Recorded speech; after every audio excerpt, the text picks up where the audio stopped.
কোন কোন variety collection করছে আমি প্রথমে দেখাই। এটা একটা হার্ডি ভ্যারাইটি, এখানে যতগুলো আছে সবই হার্ডি ভ্যারাইটি। এটা দাদা আগেও একবার করেছিল, যেটা বাঁচাতে পারেনি। এটা ডেনড্রোবিয়াম সেকেন্ডাম, এটা ডেনড্রোবিয়াম নোবাইল। আচ্ছা, এটা বালোফাইলাম স্ক্যাব্রাডাম। আচ্ছা, এটা ডেনড্রোবিয়াম ট্রান্সপারেন্স, যার একদম কুঁড়ি একদম ভর্তি হয়ে আছে। এটা ডেনড্রোবিয়াম ফার্মারি, এটাতে কুঁড়ি আসছে। এটা ইরাইডস মাল্টিফ্লোরা। আর এটা অ্যাস্কোসেন্ট্রাম ক্রিস্টেনসোনিয়ানাম, যার এখান থেকে নতুন কেন আসছে আর শেকড়ও ছেড়ে দিয়েছে। আর এটা খুব সুন্দর একটা তীব্র গন্ধ আছে, ডেনড্রোবিয়াম ট্রায়াগনোপাস। 45 ডিগ্রি টেম্পারেচারও হয়, আমার ভেতরে যেন 40-এর ভেতরে থাকে। কিন্তু 40 কম হবে, হয়ে যাবে যা অবস্থা দেওয়াল ইয়ে। আর আমি বিশেষ করে নিচের মাটিটাকে আমি বেশি করে ভিজিয়ে রাখি, যেটা সব থেকে আমাকে বেশি হেল্প করে। ওই জন্য ওইখানে গাছগুলো কিছু লাগিয়েছো আর কি। হুম।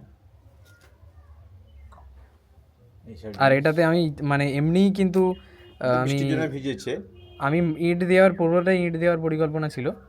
আমি দুটো করে ইট দেবো এবারে বর্ষার আগে, কিন্তু নর্মালি আমি ফাঁকাই রাখার চেষ্টা করব, কারণ যতটা বেশি মাটি থাকবে ততটা বেশি হিউমিড পরিবেশটা পাবে। আমাদের নিচে ঘাস হয়ে গেছে প্রচুর। না, ঘাস থাকলেও কোনো সমস্যা নেই, ঘাস থাকলে তো আরও বেটার, কিন্তু এখানে একটা সাপখোপের একটা ব্যাপার থাকে। আমি মাঝে মধ্যে দেখতে পাই এখানে এর ভেতরে ঢুকে আছে। এই ফর্মুলাটা হওয়ার জন্য অনেকটা গাছ ধরে গেছে। হ্যাঁ, কেমন লাগছে বলুন? মানে এই জিনিস তো আগে দেখিনি, তো এটা ভাষায় প্রকাশ করা মুশকিল, যেটা হয়তো কালিম্পং বা উত্তরবঙ্গে গেলেও দেখতে পাই। আর আমাদের এই পশ্চিমবঙ্গে একদম এই ট্রপিক্যাল জায়গায় যে একটা শীতের গাছগুলো বা মানে ওয়াইল্ড স্পিসিস হবে, এটা কল্পনা করা যায়নি। যেটা আপনি করেছেন এটা মানে ব্যতিক্রমী বলতে গেলে। দারুণ লাগছে দেখতে। তারা সুন্দর একটা পরিবেশ পেয়েছে বলে আমার মনে হয় এভাবে গ্রোথ নিয়েছে বা তার ফুল টুলগুলো দিতে শুরু করেছে।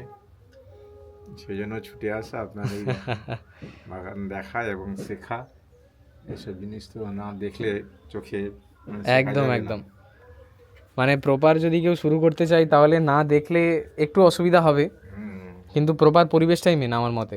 হ্যাঁ, অবশ্যই পরিবেশ যদি একবার পেয়ে যায় তাহলে কোনো রকম সমস্যাই হবে না। তার পরিবেশ না দিতে পারলে হবে না। হ্যাঁ, এখানে রাসায়নিকের কোনো গল্প নেই, এখানে সবটাই প্রকৃতি যা দান করবে তার উপরে নির্ভর করে এরা সব বেঁচে থাকবে। গাছে কিন্তু নেচারে যদি নিম গাছ থাকে, নিম গাছে কিন্তু চট করে একটা হতে চায় না।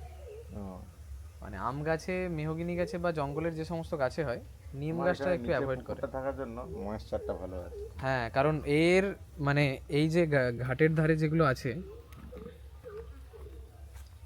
এই যে এই পর্শনে যেগুলো আছে, ও পুকুরের জলে যেন পৌঁছে যাবে, রুটসগুলো এত মানে হেলদি হচ্ছে। কিন্তু এইদিকে সেরকমভাবে নয়, কিন্তু এদিকের দিকে এই হিউমিড একটা পরিবেশ পেয়ে যাচ্ছে তো পুকুর ধারে, ওই রুটসগুলো একদম নিচে যেন পৌঁছে যাবে। এই রুটসটা তো সব থেকে বেশি নেমে গেছে।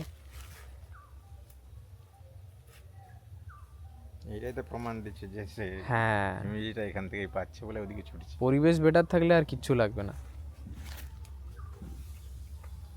এখানে এখন অ্যাফাইলামের লাস্ট আমার ফুল ফুটতে বাকি আছে। আমার এরকম কুঁড়ি এসছে, এখনো ফুটে। হ্যাঁ, আমার বাদ সব কুঁড়ি ফুটে গেছে, এটা লাস্ট আছে। কেমন লাগলো গাছগুলো দেখে, কেমন লাগলো আর হেলথ কেমন? গাছের হেলথ তো খুব সুন্দর, মানে শিকড় বেরিয়ে গিয়ে ধরে নিয়েছে, মানে বাঁচবে এটা আশা করাই যায়। আর যেহেতু বাড়িতে এসেছি, হেলদি গাছ তো পাবো বলে আশা। একদম, আর কোনো পরবর্তীতে সমস্যা হলে আমি আছি, অসুবিধা হবে না। ধন্যবাদ। একদম।